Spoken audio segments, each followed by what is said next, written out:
2026년 5월 16일 토요일 말씀 묵상 함께 시작합니다. 오늘 말씀은 창세기 42장 18절에서 38절까지 있는 말씀입니다. 함께 말씀을 묵상합니다. 사흘 만에 요셉이 그들에게 말하였다. 나는 하나님을 두려워하오. 당신들은 이렇게 하시오. 그래야 살 수 있어. 당신들이 정직한 사람이면 당신들 형제 가운데서 한 사람만 여기에 갇혀 있고 나머지는 나가서 곡식을 가지고 돌아가서 집안 식구들이 허기를 면하도록 하시오. 그러나 당신들은 반드시 막내 아우를 나에게로 데리고 와야 하오. 그래야만 당신들의 말이 사실이라는 것을 증명할 수 있을 것이며 당신들이 죽음을 면할 것이오. 그들은 그렇게 하기로 하였다. 그들이 서로 말하였다. 그렇다. 아우의 일로 벌을 받는 것이 분명하다. 아우가 우리에게 살려달라고 애원할 때 그가 그렇게 괴로워하는 것을 보면서도 우리가 아우의 애원을 들어주지 않은 것 때문에 우리가 이런 괴로움을 당하는구나. 르우벤이 그들에게 대답하였다. 그러기에 내가 그 아이에게 못할 짓을 하는 죄를 짓지 말자고 하지 않더냐. 그런데도 너희는 나의 말을 들은 채도 하지 않았다. 이제 우리가 그 아이의 핏값을 치르게 되었다. 그들은 요셉이 통역을 세우고 말하였으므로 자기들끼리 하는 말을 요셉이 알아듣는 줄은 전혀 알지 못하였다. 듣다 못한 요셉은 그들 앞에서 잠시 물러가서 울었다. 다시 돌아온 요셉은 그들과 말을 주고받다가 그들 가운데서 시므온을 끌어내어서 그들이 보는 앞에서 끈으로 묶었다. 요셉은 사람들을 시켜서 그들이 가지고 온 통에다가 곡식을 채우게 하고 각 사람이 낸 돈은 그 사람의 자루에 도로 넣게 하고 또 길에서 먹을 것은 따로 주게 하였다. 요셉이 시킨 대로 다 되었다. 요셉의 형들이 가나안으로 돌아가다 그들은 곡식을 나귀에 싣고 거기를 떠났다. 그들이 하룻밤 묵어갈 곳에 이르렀을 때에 그들 가운데서 한 사람이 자기 나귀에게 먹이를 주려고 자루를 풀다가 자루 아귀에 자기의 돈이 그대로 들어있는 것을 보았다. 그는 이것을 자기 형제들에게 알렸다. 내가 낸 돈이 도로 돌아왔다. 나의 자루 속에 돈이 들어있어. 이 말을 들은 형제들은 얼이 빠진 사람처럼 떨면서 서로 쳐다보며 한탄하였다. 하나님이 어찌하여 우리에게 이런 일을 하셨는가? 그들은 가나안으로 아버지 야곱에게 돌아가서 그동안 겪은 일을 자세히 말씀드렸다.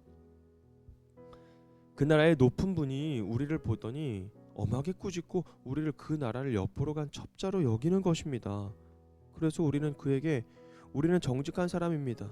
우리는 첩자가 아닙니다. 우리는 모두 한 아버지의 자식들로서 12 형제입니다. 하나는 잃고 또 막내는 가나안 땅에 우리 아버지와 함께 있습니다. 하고 말씀을 드렸습니다. 그랬더니 그 나라의 높으신 분이 우리에게 이르기를 어디 너희가 정말 정직한 사람인들인지 내가 한번 알아보겠다. 너희 형제들 가운데서 한 사람은 여기에 나와 함께 남아있고 나머지는 너희 집안 식구들이 굶지 않도록 곡식을 가지고 돌아가거라. 그리고 너희의 막내 아우를 나에게로 데리고 오너라.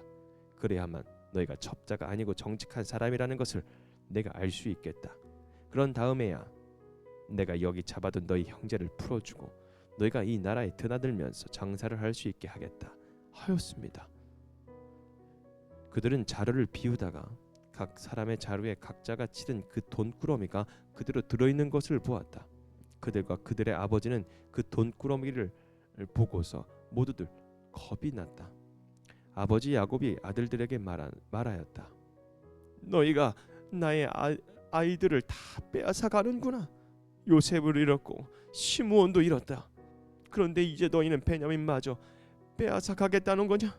하나같이 다 나를 괴롭힐 뿐이로구나. 르우벤이 아버지에게 말하였다. 제가 베냐민을 다시 아버지께로 데리고 오지 못한다면 저의 두 아들을 죽이셔도 좋습니다. 막내를 저에게 맡겨주십시오. 제가 반드시 아버지께로 다시 데리고 오겠습니다. 야곱이 말하였다. 막내를 너희와 함께 그리로 보낼 수는 없다. 그 아이의 형은 죽고 그 아이만 홀로 남았는데 그 아이가 너희와 같이 갔다가 또 무슨 변을 당하기라도 하면 어찌하겠느냐. 너희는 백발이 성성하니 늙은 아버지가 슬퍼하며 죽어서 수월로 내려가는 꼴을 보겠다는 거냐. 아멘. 드러나는 죄, 열리는 길이라는 주제로 함께 말씀을 묵상합니다. 여러분, 죄는 시간이 지나면 사라지는 것처럼 보일 때가 있습니다. 아무 일도 일어나지 않고 누구도 묻지 않고 삶은 그대로 계속 흘러가니까 그냥 마치 일처럼 지나간 일처럼 느껴질 때가 있죠. 그런데 오늘 본문은 우리에게 말합니다. 죄는 잊혀진 것이 아니라 하나님 앞에서 다루어져야 할 문제라는 것입니다. 요셉의 형들은 오래전에 동생 요셉을 팔았죠. 그리고 긴 시간이 흘렀습니다. 그들이 결혼도 하고 가정도 이루고 평범하게 살아왔습니다. 그러나 흉년이 찾아오고 곡식을 사러 이집트에 내려갔을 때 그들은 자신들이 묻어두었던 죄와 다시 마주하게 되었죠.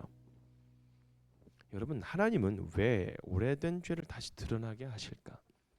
여러분, 그 이유는 우리를 무너뜨리기 위해서가 아니라는 것입니다. 계속 제가 말씀드렸죠. 하나님께서 죄를 드러내게 하신 것은요, 우리의 길을 막으시려고 하시는 분이 아니라 오히려 회복의 길을 여시려고 우리의 죄를 다루시는 것입니다. 우리가 함께 말씀을 묵상하시면서 이 질문 앞에 오늘 말씀 가운데 주시는 그 은혜를 함께 나누며 묵상하시면 좋겠습니다. 먼저 하나님은 죄를 정직하게 마주하게 하십니다. 요셉은 형들에게 말하죠. 나는 하나님을 두려워하오. 여러분, 그 형제들 가운데 한 사람만 남고 나머지는 곡식을 가지고 돌아가라고 합니다. 과연 이게 복수였을까요? 여러분, 형들이 진짜 정직한 사람인지 그리고 막내 베냐민을 어떻게 대하는지 그걸 보려고 하는 겁니다. 그때 형들의 마음속 깊은 곳에 묵어있던 그 죄책감이 올라오는 거죠. 우리가 아우의 일로 벌을 받는 것이 분명하다라고 이야기를 하죠. 이집트 총리 앞에 서 있지만 사실은 그들은 하나님 앞에 서고 있는 것입니다. 죄는 숨긴다고 해결되지 않습니다. 시간이 지난다고 없어지지도 않습니다. 하나님은 때로 우리의 삶 속에서 우리가 피하고 싶었던 문제를 다시 마주하게 하십니다. 그것은 벌하시기 위해서가 아니라 정직하게 고백하게 하시기 위함입니다. 여러분, 회복은 죄를 덮는 데서 시작이 되지 않습니다. 그 죄를 인정하는 자리에서 시작이 됩니다. 그래서 하나님은 두려움 속에서도 하나님은 우리에게 은혜를 준비하시죠. 요셉은 형들의 자루 속에 곡식을 채우게 합니다. 그리고 그들이 다 낸 돈도 다시 자루에 넣죠. 그리고 길에서 먹을 양식까지도 따로 챙겨줍니다. 형들은 그 사실을 알고도 두려워합니다.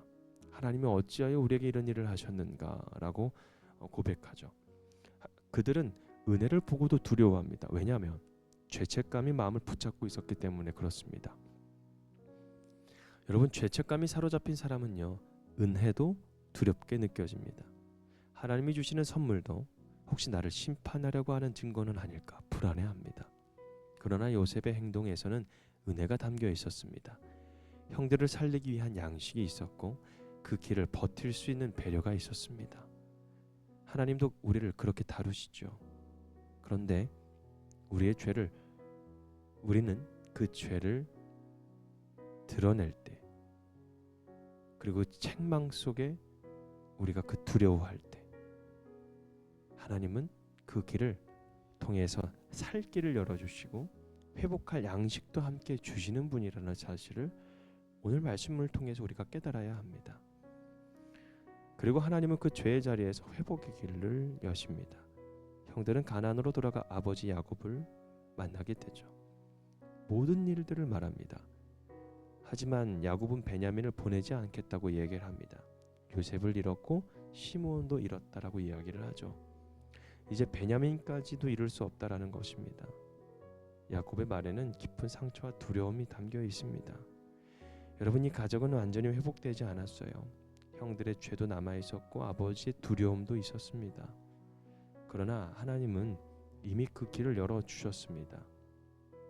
요셉을 통해 형제들의 죄를 드러내시고 베냐민을 통해 가족의 진심을 시험하며 마침내 깨어진 그 가정을 다시 만나게 하실 준비를 하고 계신 거였습니다. 하나님께서 우리의 죄를 드러내실 때 여러분 그것은 끝이 아니라는 겁니다. 오히려 그때가 회복의 시작일 때가 있습니다. 아니 회복의 시작입니다. 숨겨진 죄가 드러나는 것은 아픕니다. 그러나 그 죄를 통해서 하나님 앞에 정직하게 선다면 그 자리에서 새로운 길이 분명히 열릴 것입니다. 여러분 오늘 말씀 제목은 드러나는 죄 열리는 길입니다. 죄가 드러나는 것은 부끄럽지만 두려운 일이지만 가능하면 피하고 싶은 일이지만 하나님 앞에서는 드러나는 것이 은혜입니다. 왜냐하면 드러나야 고백할 수가 있고요. 드러나야 그 고백 가운데 용서를 받을 수 있고요. 용서를 또 받아야 회복의 길을 우리가 걸어갈 수 있기 때문에 그렇습니다. 여러분 오늘 우리도 하나님 앞에 정직하게 서기를 원합니다. 하나님은 죄를 드러내셔서 여러분 우리가 알아야 될 것은 우리를 무너뜨리는 분이 아니라는 것입니다. 그 죄를 드러내시고 우리에게 살 길을 열어주시는 분인 줄 믿고 오늘도 하나님 앞에 정직하게 살아가는 저와 여러분이 되기를 주님의 이름으로 축복합니다. 오늘 말씀 묵상 마치겠습니다.